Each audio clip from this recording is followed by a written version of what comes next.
Tonight. Oh, where's Rabbi? I don't see Rabbi. No, I don't either. Hold on. Here we go. Okay, Here we are. Sorry, guys. that's okay. You were recording and we didn't see you. Yeah, I forgot to turn on the cameras. Okay, everyone. Let's bring up the page here. Okay, we're in the middle of the complicated laws of chapter 80 of Kitzur Shulchan Aruch, which deals with many of the prohibitions of Shabbos. Okay. Is the page showing on the screen? No, Yeah. there it is. Now it is now. Okay. So now we're going to deal with the complicated laws of what's called taking out ochel, the food, from psolas, from waste.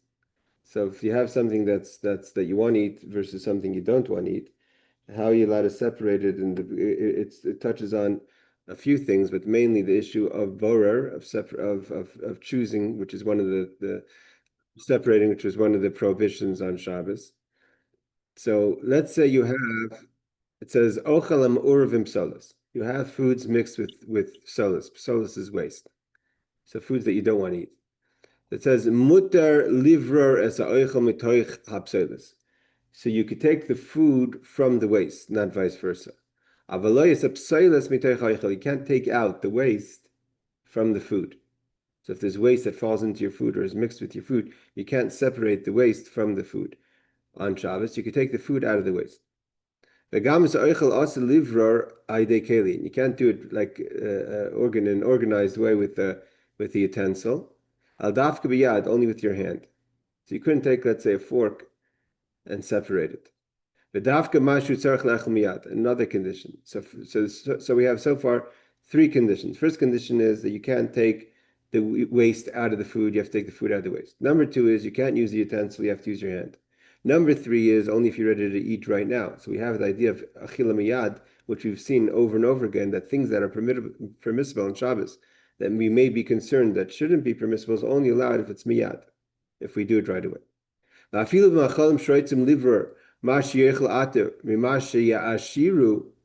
he gives a chiddush that even we're not even talking about food from waste, that you're separating what you don't like or you don't want to eat or you want to throw out versus what you want to eat.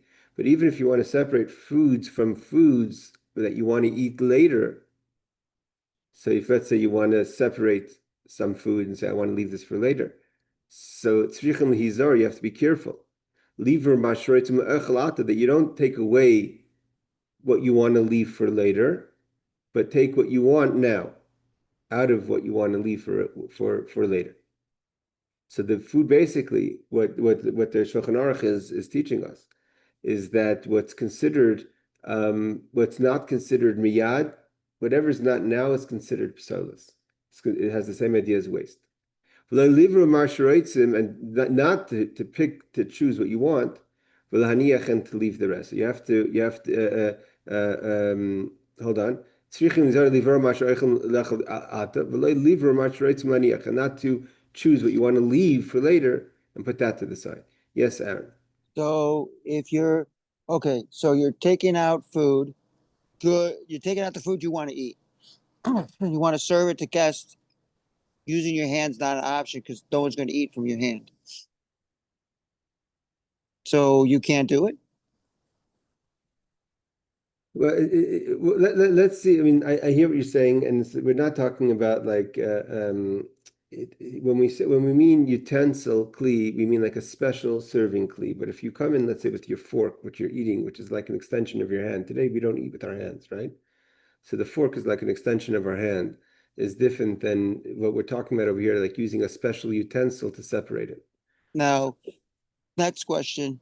If a fly flies into my soup, I don't want to touch it with my hand because I don't like bugs, but I don't mind taking it out with a spoon. The rest of the food is good. It came in way after I cooked it. I was sitting here and just a fly. I was eating it, whatever. However, the fly got in. So flies out of food we're going to get to. The Alter Rebbe is very careful in that in the Siddur. You have to be careful. Some people, there's a talk about if you could use, let's say, a spoon that takes out, part of the, people think that if you take out part of the good with the bad, So it's then you're taking out, good from good as opposed to good from bad or bad from good. But the Alter Rebbe is very careful that in that situation you have to pour it. You can't actually take it out. Especially you have to be careful how you take that. How you take out the psolas. You're not allowed to definitely pick the bug out, but you have to kind of let it. Even if you take out, you have to let it fall out. Oh yes, Rebecca. Well, we're going to get to that. That's Um, in the next halacha. so I don't know if maybe you said this and I missed it, but what if it's not psolet? What if it's like a mixture of nuts and raisins or something, and I just don't like raisins, so I want to eat only the nuts? Can I pick out the nuts and eat them? No, okay. First of all, for you, the raisins would be considered psolas. That's what you're saying. Even food for later, even if you like food, but you just want to leave it for later, you can't take out what you want for later and put it aside. You have to take out what you want now. So if you, let's say, want the nuts and you don't like the raisins, so you could take the nuts because you're taking ochel from the psolas. You can't take the raisins out. Let's say people don't like a raisin cookie or something or a chocolate chip cookie. You want to pull the raisins out of the cookie. You're not allowed to do that. But you said I could take The the nuts. out of the Okay. raisins. Yeah. And if you eat So, only if you're eating it right away, not to separate it for a later point. right. So psolet doesn't mean like waste in this context. It means whatever you don't want, even if it's a food that's like appealing to a lot of people, it's still Yes. psolet. That's yeah. I mean, even would we see this that even if it's food that you do like, you just don't want to eat it now, you're not allowed to do that. So Okay. surely that you personally don't like that someone else likes. Yes, Barbara. Would you have to throw the part that you don't eat away then? Like when Rebecca, if she picks out the nuts and doesn't want the raisins, do you have to throw those away then? No, it doesn't say. Actually, that becomes part of the problem. The problem is if the psolis is no longer edible, then it could be. The problem is if the question of muksa. That's why we have the problem with the shells.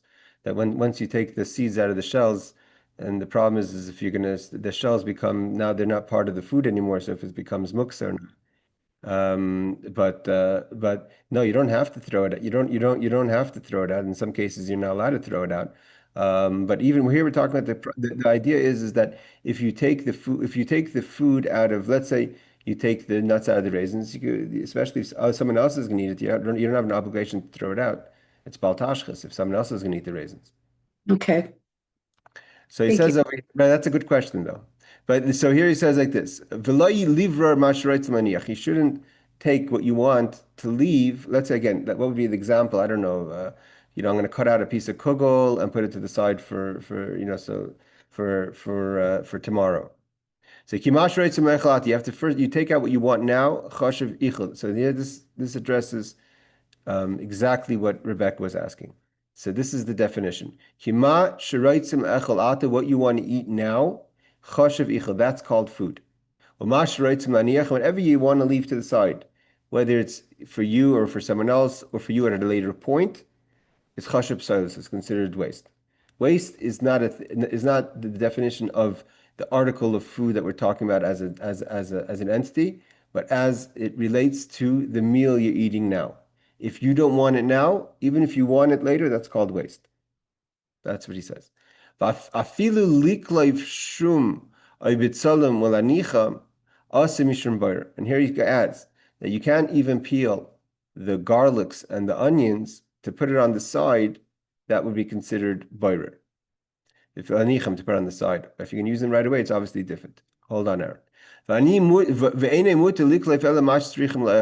Miyad. And again, you could only take off the shells, like we said last week, of what you want to eat now.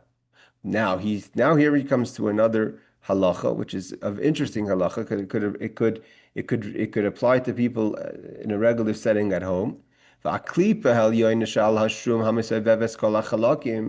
we know that those who are familiar with garlic, with garlic that you want to use. So garlic that is there's the wrap around the entire garlic with all the little pieces, and then the pieces individually have so to say have klipa, have shell, have a peel that are taken off on the individual cube of garlic. So here he's addressing the outer part of the entire garlic, which is like a single peel around the entire garlic. It says klipa hal yoina, the outer peel. of the garlic, hamisaveves kol hachalakim, that surrounds all the parts of the garlic. There's an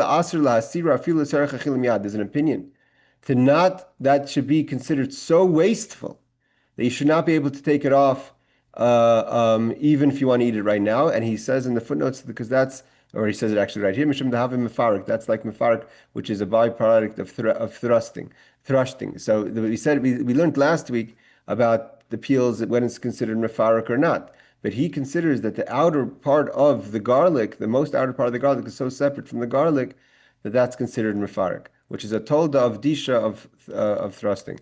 And he quotes the Pri Megadim in Shin Yutes, Eshel Avram Simen Sifkat and Ches. Hiniach Betzarchian leaves it in a question, not definitive, if it's prohibited or not.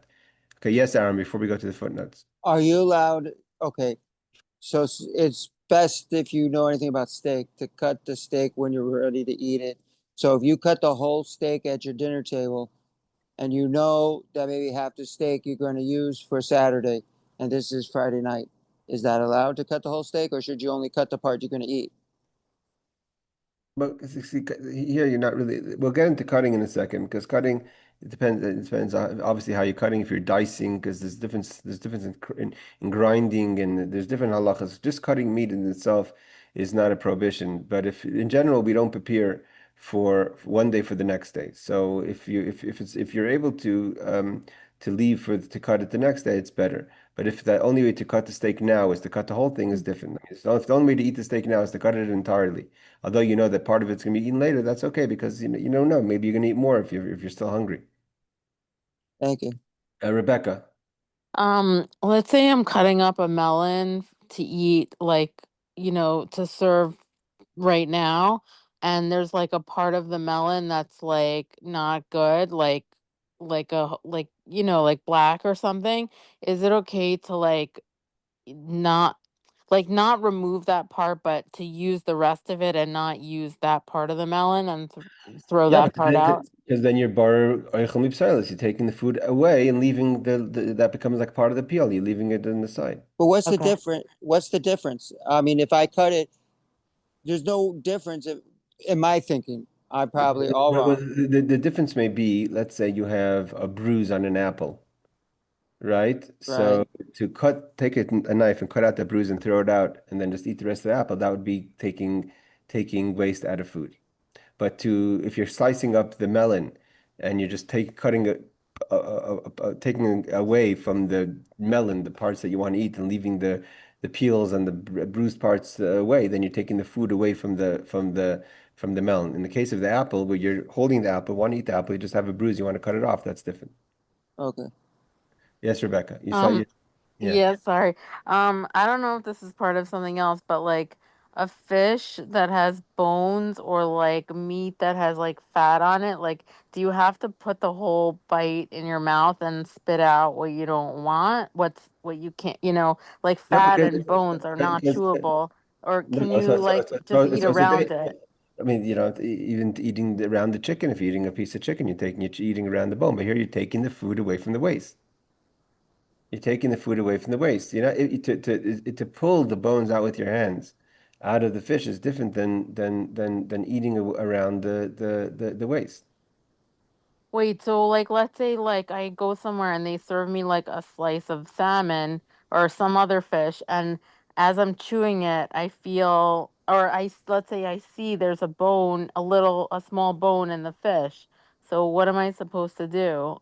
No, so you could take your fork and put, the idea is that you're in all these cases you're taking the food away from the psalas and eating it.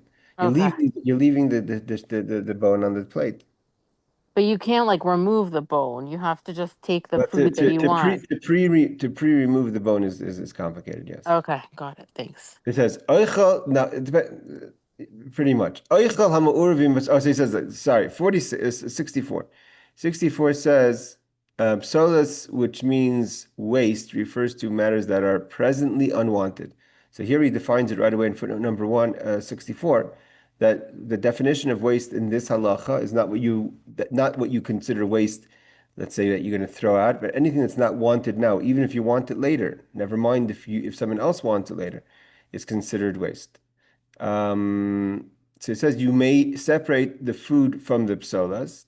He says even if the majority is psolas, right? Let's say the most you have is psolas.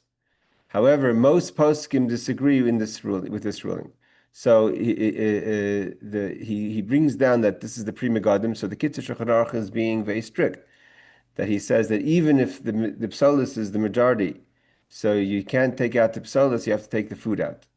But he says that not everyone agrees with this ruling. And again, when we learn the halachas with Hilchas Shmir Shabbos Kehilchatah, we'll see the other opinions about this. Okay, 66. So it says, and even separating food from solus is forbidden when using a utensil. So now he goes into the question of using utensil. So we have a big, large footnote here. So he says this, using a utensil designed for selection, in other words, a strainer. So this addresses Aaron's question. A fork is an extension of today of your hand, like I said, is prohibited, even for separating food from solus for immediate use, even if you intend to eat both species immediately. So you may not use such utensils according to Bir Halacha 319. 1. He said like this, using utensils not designed primarily for selection, but which make it easier is using utensils not designed primarily for selection, but which make it easier is a deoraisa violation except when separating food from psolas, to eat immediately. In this case, it would be a rabbinic prohibition lest it lead to using a strainer or a sieve, Shulchan Aruch Harav. The use of cutlery, okay, a fork, to facilitate the process of selecting is a shvus and should not be used to separate food from solas, even for immediate use. So unlike what I said, I have to go back what I said, he quotes the Igros Moshe that says to use cutlery for separating food is a prohibition. So you can't use your fork to separate. This is only, he says, this is only if the utensil essentially enhances the selection process. But if it is used because of cleanliness, this is what I thought, like the question of Aaron, it may be used to separate food from the psolas when eaten immediately. Okay. So to break it down, what he says here in this important footnote number 66 is that to use a strainer or a specific utensil that's specific for separating, that's a violation, that's a prohibition. And to use even forks and knives to separate because just as a way of using a utensil, that's again a prohibition. Rabbinic, whether it's rabbinic or biblical or shvus, that's all not the point. The point is at the end of the day, it is a point because the question is what kind of violation of Shabbos, but bottom line is you can't use it. When can you use the fork? If you're using the fork because you don't want to use your hands, means in theory you would use your hands, but today it's not polite for us to put our hands into the food, especially if other people want to eat from it. So therefore, you're like I said, in that case, your food, the utensils is an extension of your hand, and then it's permissible. So again, to use a fork and a knife or something to separate because that's the way to keep it in the hygiene, then that's different, and then it's allowed. So again, to let's say take food out or whatever it is, you don't have to sit there at the table with your hands and dig it into your food, which is inappropriate today. So you should use your fork and knife or a spoon. Okay. So then he says it's permitted by hand only for the purpose of eating immediately. 67 says, not sure why, by hand. Okay, it's permitted. It said it's permitted by hand. Sorry. So he says, or fork, like we said before in 66. If they do not, in essence, facilitate the selection process, Igros Moshe 124, you may hand select the food from solas to eat immediately because this is considered the normal way of eating and is not considered a malacha of the malacha of borer selecting. Borer means selecting. The classic case of borer is when one selects or separates something for later usage and does so with a helpful utensil or removes psolas from food. So here the definition he says is if it's being done for a later time or you're using a special utensil, that's all prohibited. But again, to use a fork as an extension of your hand, that's not a problem if you're eating it immediately. Then it's not considered selection. Okay. And for eating it immediately, says 68. Okay, we have a lot of footnotes on this law. It says immediately, in this case, have various definitions. Okay, that's the question. The questions we've asked last week as well. What is the definition of immediately? Aaron was asking about if you cut a fruit for a child and the child doesn't right away go and eat the apple, is that considered immediately? So he says this. Immediately, in this case, has various definitions. Some say it means for the following meal of that day. Anytime you're ready for the next meal coming, even if it's many hours later. That's the Beis Yosef according to the Bach. Others say that no. Others say no more than 1 hour before the meal. It means you can't prepare more than an hour before the meal. And that's quoted by the Meiri Mesechtes Beitza. The Shulchan Aruch Harav, which is the Alter Rebbe, which Chabad goes by, and he says, look at Iglei Tal. Still others maintain it has to be exactly before the meal. So seemingly he says the Alter Rebbe also agrees it should be within the hour of the meal. Others say it has to be mamish before the meal. See Iglei Tal. Others hold that an hour in this instance is not absolute, but only represents the normal way of preparing the meal, which can be much less than an hour, the Igros Moshe. So the question is really, is it an hour or is it just a normal amount of time to prepare a meal? Extreme care should be taken to avoid this unclear situation, since it's a suffix of a deraisa violation, a biblical violation. So here he says, because there's different opinions, and there's some opinions say that's an hour, some people say even less than an hour, some people say it's the next meal. So because it's a deraisa violation, basically, make sure to try to, the best you can, to prepare the food in a normal way before the meal, as opposed to just getting things done and going to take a nap. If I could do it before my nap, after my nap, maybe take your nap first and then wake up and get ready for the meal, as opposed to getting ready for the meal and then taking your nap. However, it says like this: if it's impossible to eat without separating the psolas from the food, this is now addressing Rebecca's question. What about the bones of the fish, right? Bony fish for the very young or old, it could be a health issue. It says they may remove the psolas from the food and eat it immediately from hand to mouth. Initially, however, you should try to remove the bones while leaving some of the flesh on it. So this is like we said before, that if you leave a little of the flesh on it, so it's food from food, not food psolas, waste from food. This is the only way you eat, and also this is the only way you eat it without violating the melacha of boirer. See Mishnah Brewer 32184 Pri Megadim. This is probably permitted only if you are feeding yourself. But if you are feeding someone else, you may not be allowed to remove the psolas from the food and put it into his mouth. So here he gives, again, obviously, it all depends on what level of the person's ability to eat. If a person's not able to eat and is being fed, a young child can't take the bones out themselves. So you have to use caution in these situations. Best is, of course,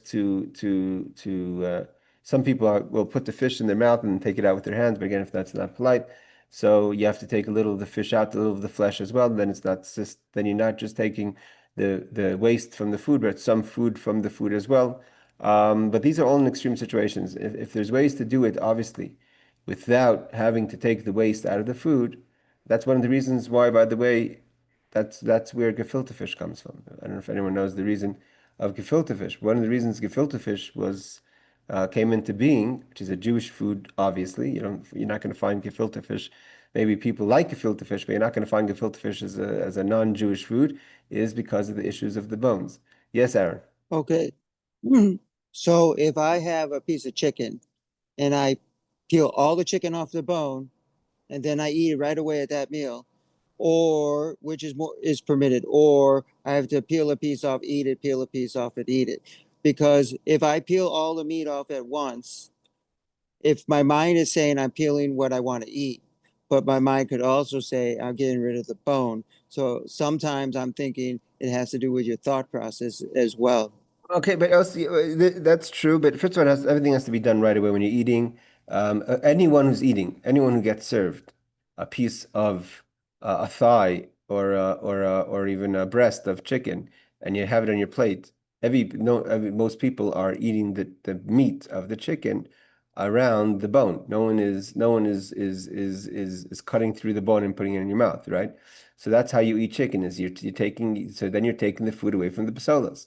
But to prepare it as a dish, then it goes into the question of preparing food for that has to be done right before, a question an hour before or right before the meal. So you're allowed to do it. As long as you're preparing it to eat right now. I got that part. Yeah.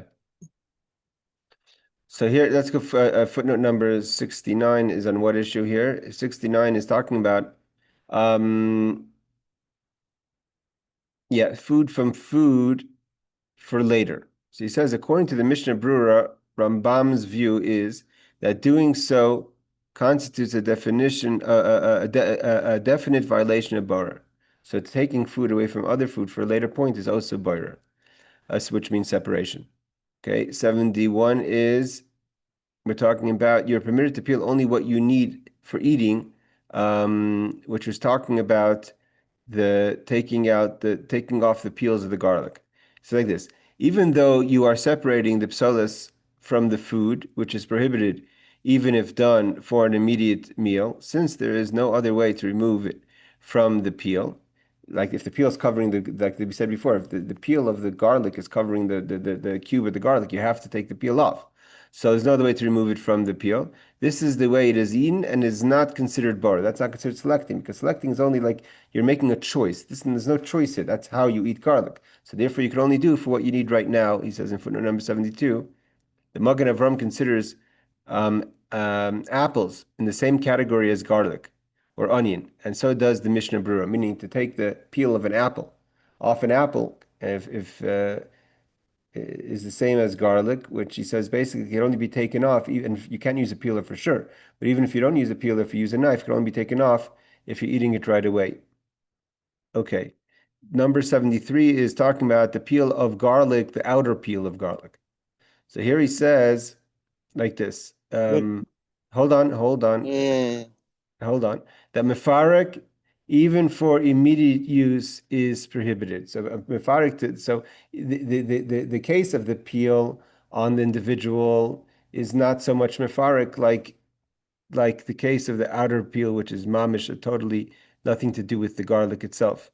Means because you could peel the garlic before Shabbos, but here the take off the outer shell. But to take off the inner shell, that's something you have to keep the garlic fresh. So therefore, you're that's the only way to eat it. Yes, Aaron. Garlic and onions, you can't eat the peel, but an apple you can. So why do they put it in the same category?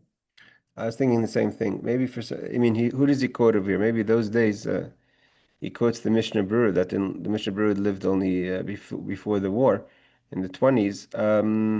I have to look inside and see why.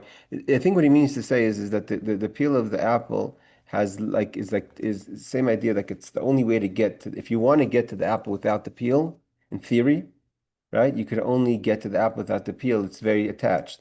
There's no way to get to it. So therefore, it's considered you're allowed to do it with only if you eat it right away. It's not considered ochel mi ochel. It's psolas. But that some people eat the peel today. People eat the peel of the apple. I'll have to check on that. Tastes good, the peel, and it has all the vitamins. Maybe some But an people. apple, but an onion and a garlic, you can't Yeah. even eat the peel. No one does. No, no one does. I mean, you can, but it's not. It's not what It humans. tastes bad. Yeah. Okay. Because this is considered mefarik. Mefarik, he says, the melacha of dash, thrusting, is done with a utensil. When extracted from the psolas is done by hand, it's mefarik. So if you're taking the psolas by hand, that's mefarik, separation. And he considers that the outer peel of the garlic is different. It's not really ochel from ochel. It's not like it's so separate from the garlic. It's like a total, so it's not considered ochel from ochel at all, and therefore it's considered total waste, and therefore it's mefarik. It's prohibited, according to some opinions, to take off the outer wrap of the garlic from the garlic. So it means that's the one that surrounds the entire garlic. But if you take off that before Shabbos, and then you take off the individual peel of the piece, that's permitted in the event that you eat it right away. Okay, ready to move forward? Any other questions on this law? Okay, let's go to the next one. Now, this idea of separating things, he says, is afilu b'midi delav bar achila. Even if something that's not food related, shaykh isir b'reir is also the idea of choosing. Kigoin, b'kelim, b'kiyotzbem, demashu roitz lishtamish bayata havik may eichel, b'ashar k'may pselis. Separating anything.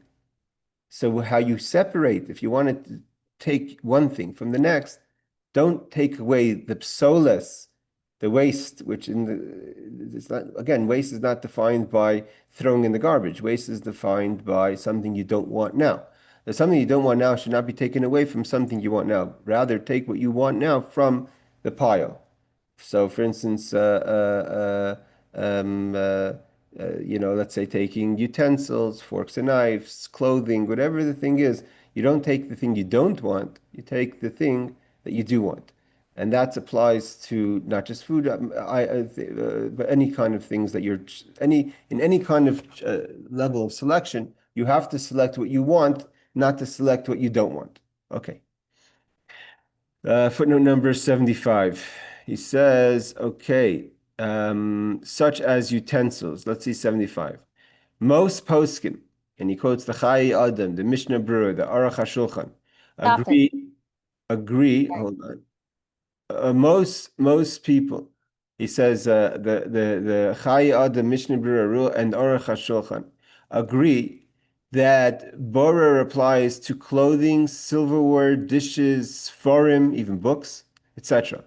If you do not know which item to take, you should take you should take whatever comes to hand and walk with it a little, and then see if it is what you want. If it's not, you can take another until you find the one you want. So it means if you, let's say you can't, it's hard for you to tell if you want this or not. So you basically take it and walk a bit. So when you walk a bit, it's kind of you used it a bit, and then you see, oh, I don't want this. You go back and take something else. So he says, and you could do that over and over again. It's obviously a chore. So he says, if not, you can take another one until you find the one you want. It should not be done in a way that looks as though you are selecting. So by walking away, it's kind of avoiding the concept of selecting one from the next. Okay. Now, the question that we're coming to is with a strain. So he says like this, Ein lisanin shum mashka, we're not allowed to strain any liquids. Kiesh bezeh kami chiluki dinim, it touches on various different prohibitions of Shabbos. Aval, muter lishtais ayidei mapa, delei shaykh boirer ele b'misakin in yonim koidem achila oishtia. He says, but you are allowed to drink with right into your mouth, with a cloth, because boirer selecting is only when you're fixing something for before you eat it. But here, even if you're eating it right away, but you're fixing it before you eat. Here, it's as it's being poured. He's not holding up the waste. Over here, you're only stopping that the waste shouldn't go into your mouth, but you're not selecting in any way the waste from the food. But to put a cloth over water and drink through the cloth as a filter. Some hold that touches on another law, not the law of selecting, but the law of washing, because water is used to wash means to clean. And your kibbutz is one of the things you're not allowed to do. Talking about a clothing wash on Shabbos. So by putting a cloth on a cup of water or a pitcher, and pouring it into your mouth right away. So to put a cloth on a pitcher and pour it into a cup is a problem. But to pour it into your mouth right away, let's say on a cup, the problem touches that the water as being a liquid that cleans is cleaning. Kibbutz is washing the cloth. Hold on. This is he says his ruling is that one could be lenient in a situation where you have nothing to drink and the water is not clean, and the only way to drink the water that's going to be in a way that's clean is to use a cloth over the cup as a filter. So then it's permissible. He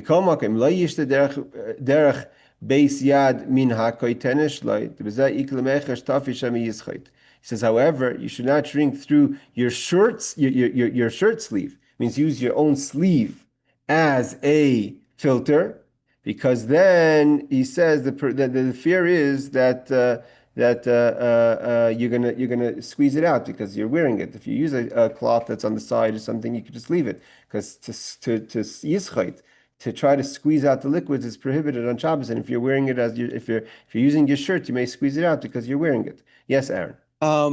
Okay, so you said you can't pour liquid through a cloth because it's like washing. So what if you have a cloth, you're using cold water, it's very hot outside, so you want to put it on your neck. Are you allowed to do that? That's definitely a problem because of squeezing. Yeah, that's no that we're Say gonna you get to won't that. squeeze it. That's very hard not to squeeze it. To make to take a towel and soak it into water. It's definitely going to be taking out the water. It's going to be some sort of schita, yischot. So that's something that they have to be careful about. Now, Even we're going to learn. We're not holding it yet. We're going to learn about sponges and things that the special Shabbos sponges that we use, because even if you're using it the regular way, most sponges will give off water, okay, especially. so now can you, just saying it's hot, can you put your feet in a basin of cold water?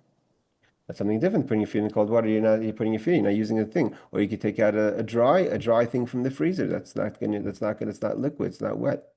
Oh, okay.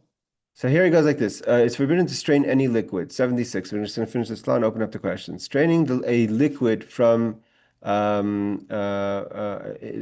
straining a liquid from its dregs is a tulda of borer. It is a byproduct of separation or mefarik or thrusting.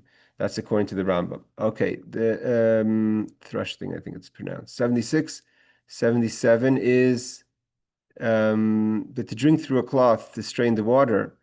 So he says in this case it's just it's not just a shinui, unusual method of doing the malacha, rather it is not a malacha at all. So he wants to say that when you if you're gonna if we're talking about the case where but in the case of drinking through a cloth, you are merely preventing the psalos from entering your mouth, and therefore it's not just that you're doing something a little different, like we're going to learn that in Shabbos, doing something shinoi. For instance, if to ground something, so you can never use the utensil, but if you use a shinoi, it's different. This is not about being a shinoi, it's just it's not considered borer, because you're literally just pouring the liquids into your mouth, and it happens to be that whatever shouldn't go into your mouth doesn't go in. Okay. Nevertheless, drinking water through a cloth is prohibited by some poskim if it's water, and that's because it's considered washing. This is a tulda. This is of malbim of turning white, of whitening something is washing. You're turning it from dirty to white. Okay. But in case of urgent situation and you have no clean water, it's allowed. But since your intention is not to wash the cloth, that's not your kavana, right? By drinking through it, most poskim also hold that soaking is not like washing if the cloth is not dirty. Okay, soaking. So here that's kind of, we'll get to that, but that may be Aaron's question of soaking a cloth in water. But here it's not a way of washing, but that's the question of washing. But you have to but when taking it and pressing it against your body, that's a question of schita. You can end up inevitably squeezing out the liquids. However, you should not drink through your shirt sleeve because you may squeeze it, since you would be uncomfortable wearing a shirt a shirt with a wet sleeve. So a person may end up squeezing their sleeve to end up drying it, and that would be a problem. Squeezing out water from a cloth is malbim bleaching, is a level of bleaching. So because when you squeeze it out, it kind of bleaches out, takes out the dark, dirty water. Okay, so we're going to stop here. Unless if anyone has any questions of what we learned until now. If not, we can maybe do one more law. Just Yes, one Aaron. quick question. Is there, using all the methods that we learned that we can't do, is there any foods that we shouldn't eat on Shabbos because it might violate a law? Well, that brings up the question of that we talked about. Um,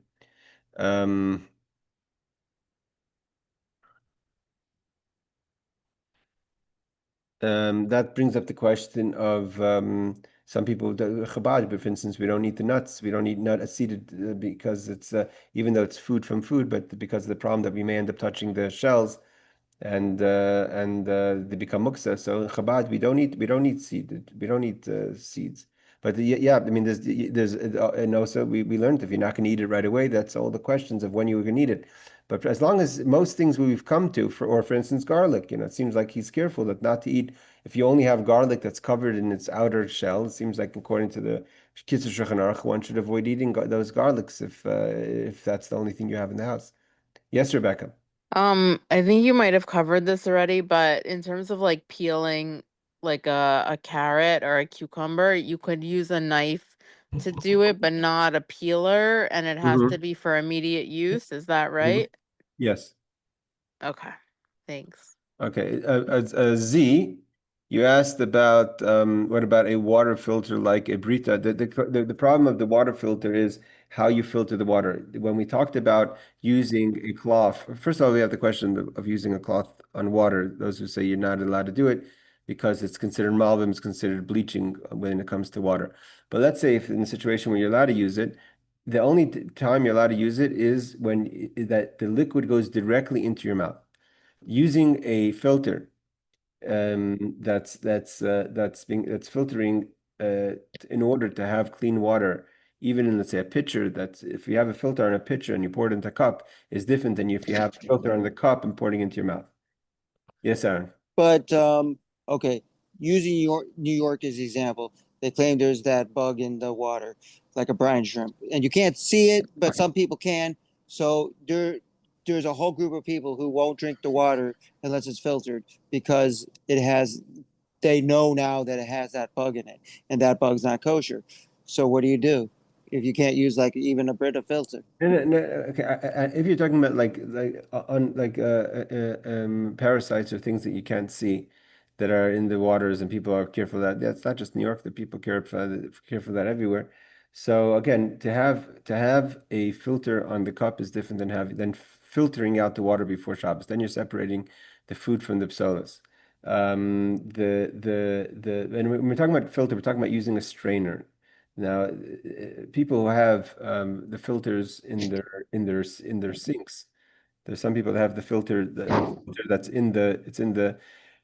excuse me, that their sink is connected, that their sink becomes drinking water because it's filtered is different than having a strainer that's being used on Shabbos. Can I ask one more question? Sure. Sorry for all the questions.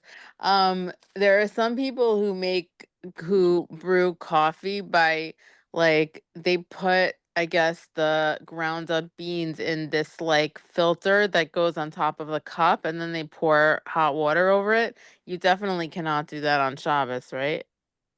Yeah, that's gonna be the next law we're gonna learn about the coffee. I mean, the next law really is gonna focus on what we know here in Israel as Turkish coffee, of pouring of the remains of the psolas if the coffee sits and falls to the bottom. But yeah, we'll get to coffee next week when we learn about Okay. the making of coffee. Okay. All right, everyone. Laila Tov. Z did you want to elaborate on your question about the Brita? I'm not sure if I understand that correctly. I mean, I think so did you say it was usser then? Clarify, what is the Brita?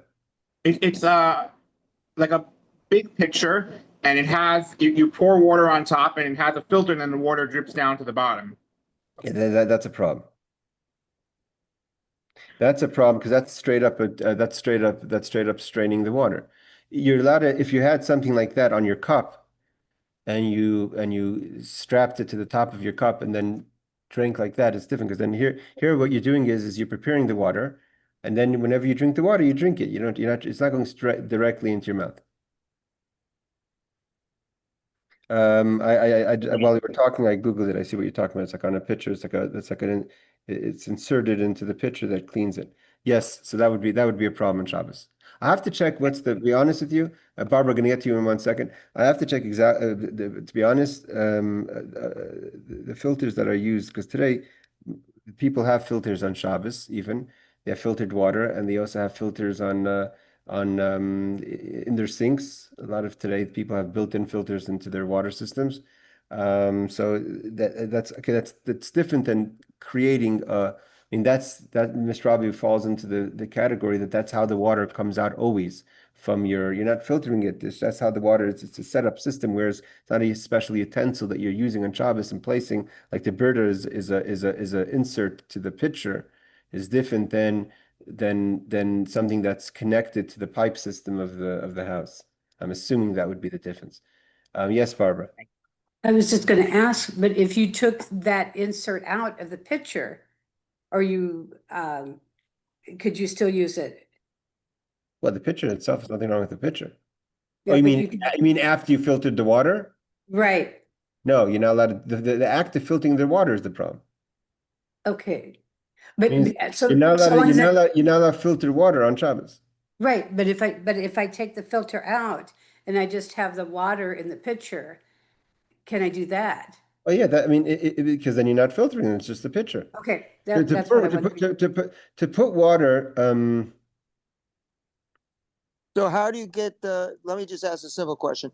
On Shabbos, how should we do it so we don't break the law and get the parasites out that aren't kosher? okay, I want to check a little bit more about this because I see some opinions say depending on what you're like on what level you're filtering, meaning to say some people like you're saying some people are being extra cautious where there seems to be a discussion about people that are using the filter on top of drinkable water. Means there's a difference between if the water is drinkable or the water is not drinkable. There seems to be Okay, I'll explain this to you real quickly. My brother-in-law is a doctor, a gastroenterologist, and he said there's nothing dangerous with drinking the water. It's just an issue of kosher. I mean kosher. I mean because bugs that we don't see is different than that you can't find. Parasites is okay, but continue. No, but a bug, let's just say this bug, some people say they can see it. It's like a little white floating thing, but it's hard to see. Some people can't see it, but he says once you know it's there, then some people say you still can't, at that point, you can't ingest it. But that bug is not going to hurt you. You could live a long life and drink it all your life. But as Jews, we have to keep the kosher law. Okay, I guess that's good. We have that's another discussion about how we people's about the ideas of eating foods that some people feel has bugs in that. I guess I have to check into that a little more. So Hold we on. want to know how to take care of it on Shabbos and be a Shabbos observer. I understand, but I'm saying the question is I see there's a discussion about what you're doing really. If you're talking if you're filtering drinkable water that just people are being extra careful, or if you're drinking certain waters you cannot drink if it's not filtered. Now, let me ask you another question. There's a thing called the life straw, and you could go into a lake and drink dirty water, and you're sucking it up through the straw. Is that allowed? I mean that everyone would agree that the water is not drinkable without it. Here we're talking about in a case where Right, but I'm it's asking you, drinkable water and you want to refilter water that most people would drink without being filtered. right, I understand that, but I'm asking you, you said you could use some type of filter if it's in a cup and you're drinking it, you're pouring it directly into your mouth. Now, my question is So you're saying if you're like sipping it out of the straw. straw, Yeah, you put it right into the lake and you sip it out of the straw. You can buy these things for emergency purposes, like when you have nothing. But my point is, could you use that straw? I have to check on that because that is not when he says you're permissible to do it, he doesn't say about using utensil. He says about using a cloth. He says ein l'sanin shum mashke ki yesh b'eh chilukei dinim. You can't strain any water. But he says mutar lishtos adei mapa using a cloth is different. So I'm not sure if that's considered a utensil that's prohibited, or if it's considered just a fancy mappa, a fancy cloth. If you understand what I'm saying. Yeah, I understand what you're saying, but we don't have the answer. You said you'd No, look it no, up. no, I have to check it up. Yeah. It's called the life straw. A live stream. I think I've seen it somewhere on YouTube. Someone using it that you could drink out They of made it on Shark Tank. So they invented it and they were giving it to countries that have really bad water, but people keep it in their emergency kits all over the world. Let's pick up next week on the question of the filtered water because I want to check into it a little more deeply. Thank you so much. All right, everyone. Laila Tov, thank you Thank for all your you. questions and clarifications. And Thank you. Thank you, Laila Tov, Rabbi. take care.